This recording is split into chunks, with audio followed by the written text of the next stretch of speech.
Hello and welcome to Survivor Everything. I'm your host Liam, and I'm excited as all hell for Survivor 50. Every superfan has speculations, rumors, and thoughts on the cast of this first New Era returnee season.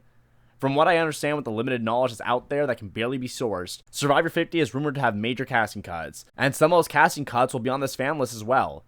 As I just said though, no one truly knows what the cast is going to be until it gets published by CBS themselves, and this list will be a dream list that also realistically follows the confines of the diversity mandate, as well as the speculated theme of best to never win. So with all that said, let's start naming off these players in chronological order.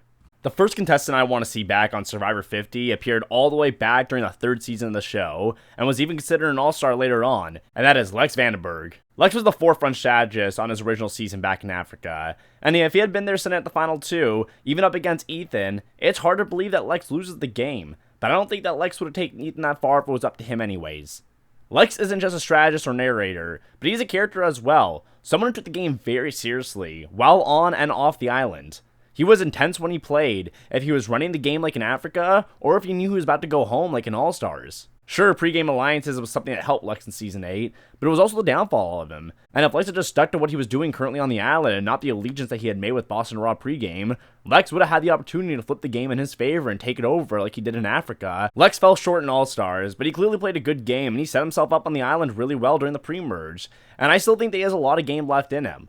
Lex is the first fallen angel that the show ever had, and I think that merits him being on a best to never win list. Next up is another fellow All-Star contestant, and was also the star of the show on his original season, Pearl Islands. It's Blackbeard himself, Rupert Boneham. I mean, how can you not have a legendary returnee season without Rupert? Lex is someone who takes the game too seriously, while Rupert is someone who just loves to embrace the game itself. He loves the surviving aspect, forming alliances and being loyal to them, camp life and challenges, going full force thematically if it was being a pirate, an all-star, a hero, or a loving husband. Every season he's played on, he has incorporated the theme perfectly into his character. Rupert is just a guy who loves the game and he loves playing it, and you can't deny that he can be so much fun to watch. We need strategists and we need character players from every new era, and Rupert is the perfect character player that we need to add some life to the season just from his presence. The third contestant I want to see return is most likely the most accomplished player on this list in the game of Survivor, as well as the reality competition world in general, and that's Cirie Fields, originally from Survivor Panama. The woman who got off the couch, Cirie embodied the average viewer of Survivor, who finally decided to apply and get on. From us first seeing her being afraid of Lees in every aspect of island life, she bloomed into a master strategist and lost her season with the second ever Final Four tie fire making. That's how Cirie would lose most of her Survivor career, through twists and unusual vote-offs, putting her in contention for the best to never win. In Game Changers, Cirie was voted out the game with no votes even casted on her. That's the type of tomfoolery we're dealing with. Cirie is not only accomplished in Survivor, but she has one snake in the grass, as well as the Traitors, and finished 5th place in Big Brother 25.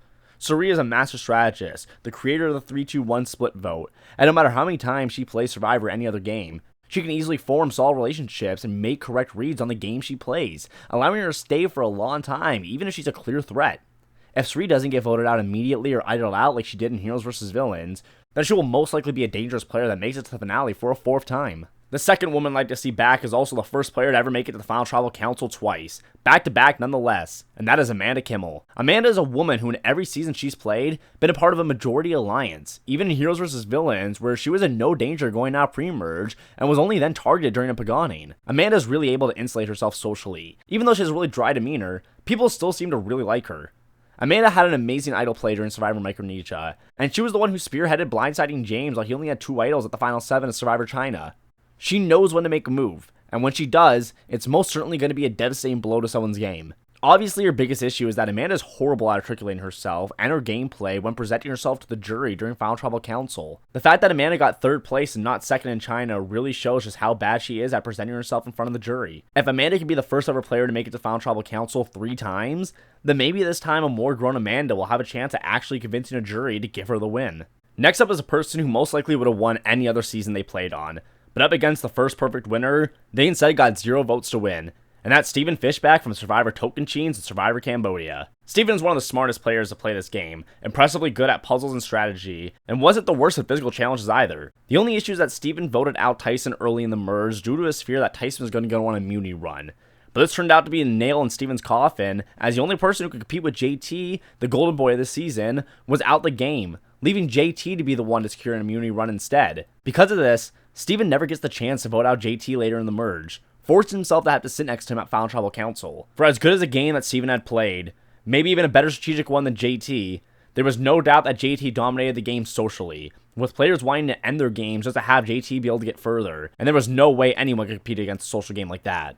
The sixth player I'd like to see return is arguably the most notable newbie player of the 20s, in an era of the show where returnees were all the hype, and that's Malcolm Freeberg from Survivor Philippines, Caramoan, and Game Changers. Malcolm's an outstanding player of Survivor. If it comes to his challenge prowess or his lovable charm, Malcolm showed he could play a tremendous game when he became the Fallen Angel of Season 25. Malcolm as well, who was on the outs during the entirety of Caramoan due to his inability to pregame with the rest of the cast, he still managed to survive post-merge and create the most iconic moment from that season.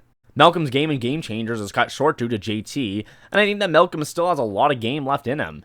Just like Suri, Malcolm solely won his episode of Snake in the Grass, and Malcolm showed there he still has what it takes. I'd love to see a more mature Malcolm come back and see the evolution of his style of gameplay.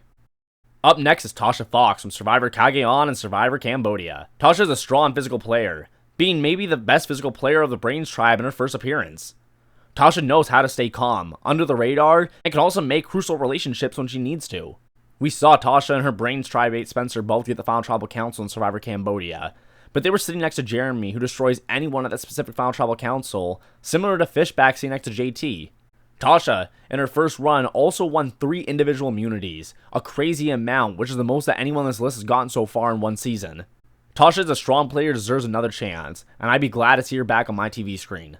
The next player is someone who we originally saw in Survivor San Juan del Sur, but they didn't really get to strut their stride until they got to play 2 seasons later in Survivor Cambodia, and that's Kelly Wentworth, more commonly just known as Wentworth. She played an amazing game in Cambodia, with the final 3 of Jeremy, Tasha, and Spencer all having to target her in order to make sure that she didn't have a chance to win. At the time in Cambodia, Wentworth had played a hidden immunity idol that at the time broke the record for the amount of total votes negated at once, and cemented her legacy in the game. Wentworth is a legendary female player, one that has inspired many female players after the fact. The only player I hear girls say they want to play more like than Wentworth is Parvati, and that's a compliment, not an insult. It's a high standard to be measured up against. Even the all-female alliance in the Witches Covenant created by Wentworth is the best female alliance next to the Black Widow Brigade. She has cemented her legacy in this game and should come back to do so again.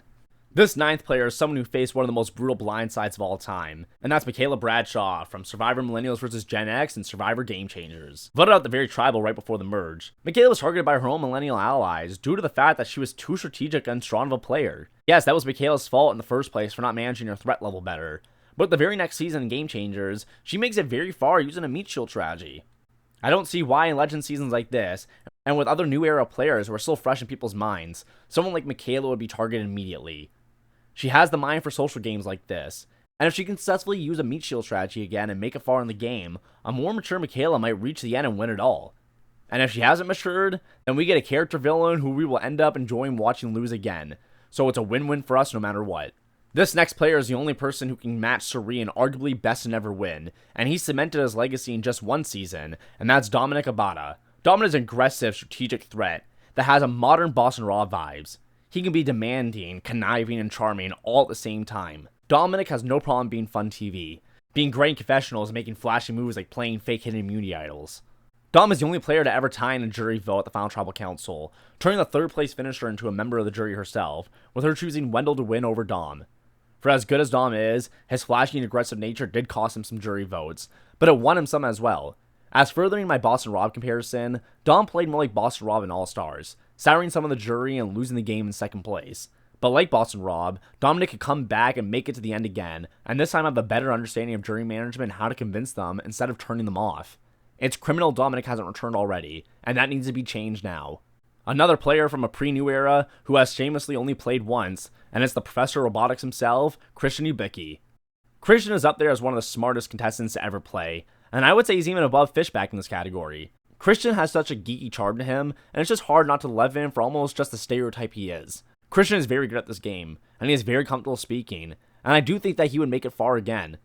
Christian's greatest issue is the same as Michaela's, which was threat level management, but just like her, being put on a cast with legends and new era faces could be a great meat shield if the eras actually mingle with each other and not stay separate like Winners at War. Christian is the male player with the most votes counted on in a single season, but I don't think that would be the case the 2nd time in a row. Christian is a puzzle master as well, and since this format will most likely be a 3-tribe game at the beginning, his original tribe will want to keep that puzzle strength with them at least throughout the pre-merge, so even if he can't manage the threat level, I don't see him leaving pre-merge either. We are finally out of the original 40 seasons of the show, and I'll now only be talking about new era contestants from this point on. There are rumors that Survivor 50 could be a heavy old school dominated cast, but again, these are all just rumors. With that, I still wanted to throw in some new era players who could represent these seasons that we just saw, all while justifiably being the players who should get to play again. With all that, the first new era player who deserves a return is Cheyenne Smith. I'm not the biggest fan of Survivor 41. I don't even want to be talking about it that much. And I don't think it's a very unpopular opinion, really, from anybody. One of the only saving graces, though, from that season is Cheyenne, a saint in real life who is far from that on the island. Cheyenne came with her own villain music, and she is a character villain that we need. Just like with Heroes vs. Villains, we need more villain characters all in one season to add some spice to the season, and Cheyenne fits the bill perfectly. She is a strategist, so her gameplay won't be lacking either. She did only make the final 8, which I think is actually the worst placement for everybody on this cast, but she does deserve a second chance to play, and I would love to see her return. Now, I tried composing this list with at least one iconic player from each New Era season that we've only seen so far, and that single Survivor 42 spot goes to Omar Zahir. Omar was the clear threat to win the game in Survivor 42. He was in the safe and strong position the entirety of the pre-merge game, and when it came to the merge, he put the pedal to the metal and took control of the whole game. At the mergatory vote, Omar was able to steer the direction away from Marianne and especially onto Lydia, sending her out the game. After that, Omar isolates himself in the middle of the two forming majority alliances, playing as a triple agent, only working for himself though. Omar talks to Mike and directs the Rockstory vote at Tribal Council, and at the very next Tribal, lies to Mike about Hai, sending Hai out the game the next round. And at the very next Tribal, Drea tries to use the knowledge as power advantage to steal Mike's idol, but Omar had told Mike about Drea's plan, and Mike trusted Omar with his idol, giving it to him. By the time it gets to the final 6, Mike is not turning on Omar because he fully trusts him, which means that Jonathan's not turning him on either because Jonathan trusts Mike. It's only due to an amazing final 6 vote caused by Marianne, Omar's closest ally, that it sends Omar to the jury. He had a stranglehold in this game, and it would be interesting to see him repeat it again. The next two players should be obvious for 43 and 44, but the player I've chosen for 43 is Jesse Lopez. Jesse has an amazing story on 43, playing the game for his family and falling short just a single tribal behind. Pre-merge, Jesse shows his social knowledge by not only forming the majority alliance, but when his closest ally Cody loses his vote unless he can acquire beads from each of his tribe mates, Jesse is one who is a major help in getting this task done and swaying people to complete it. At the merge, Jesse and Cody start to run the game, with both of them being the majority alliance for 6 straight votes from the mergatory on, and Jesse surpassed that number being the majority vote for 8 straight tribals. During that streak, the two of them get out and break down their former rival tribes, all while mastery playing the other tribe mates against each other. They successfully dodge Dwight's knowledge as power by Cody giving Jesse his idol. Then they let Carla prematurely target Cassidy, tricking her into thinking that they'd follow along, causing the destruction of Cassidy and Carla's relationship. And then Jesse pulls his magnum opus. During the final 6, Jesse plays everyone by taking all the information from everyone's ruses and schemes and turn them against each other all at once. Jesse knows Carla has been tricked into targeting Owen, and Cody has been tricked into targeting Carla. Jesse convinces the other 3 remaining players to target Cody, and during Tribal Council, Jesse burns Cody's hidden immunity idol on Owen, tricking Carla into wasting her idol in fear of being idoled out herself. Cody is then sent home in a 4-1 vote, and Carla is voted out the very next round with no idol to protect herself due to this plan. Jesse truly dominated Survivor 43, and is the face of the Fallen Angels for the new era. If Jesse is the face of Fallen Angels for the new era, then this player might be the face of the new era altogether, and that is Carolyn Wigger from Survivor 44. Carolyn is an amazing character for the show, and someone we need to see back on Survivor 50. She just recently played in The Traitor Season 3, and did alright there. But even in that show, we can see how good of a strategist she is, how she has a mind for these games, and she is fun to watch in confessionals. Just like what we saw in Survivor 44 and The Traitors as well though, Carolyn might be great at talking to the camera, but she can have a real hard time talking and persuading her fellow castmates. Carolyn is constantly underrated, and I can see her slipping by again in a majority or minority alliance, just like she did with the Tika 3. Her issue isn't her threat level being too big, it's players not seeing her as a threat at all, which becomes a real issue if you want them to vote for you to win by the end of the game. One thing that I'll admit about Carolyn for me is that I hated her when I first saw her appear on the screen in Survivor 44, finding her unbearable and annoying. Those quick judgments though soon disappeared, and I ended up loving her. Shocked she didn't get a single vote from the jury to win. I would just love to see her wild personality back on my screen. In order to somewhat fit the diversity mandate while keeping equal numbers of men and women in the cast, I unfortunately had to skip over the cast of Survivor 45, and instead I put 2 players from Survivor 46 in. The first of which is Maria Gonzalez. Maria finished in the final 5 of Survivor 46 as the clear threat to win the game, and was unanimously voted out when she didn't win immunity, even by her closest ally in Charlie. Maria was part of Majority Alliance for 7 votes in a row, completely steamrolling the game with their partner in crime Charlie. The only issue is that both Charlie and Maria were starting to turn on each other since they both felt that stories were too similar to be seen next to each other at the final tribal council. Maria was on the wrong side of this war though, and only saved herself an extra round by winning individual immunity at final 6, but at the cost of still being blindsided and losing her right-hand soldier in Q. At final 5, with no immunity around her neck, she was targeted like a prisoner being executed by a firing squad. Maria played her hand too early in trying to lose Charlie, and he swung before she could. Maria is a villain strategist, being ruthless and straightforward, purposely trying to shy away from the loving mother stereotype to a feared game player.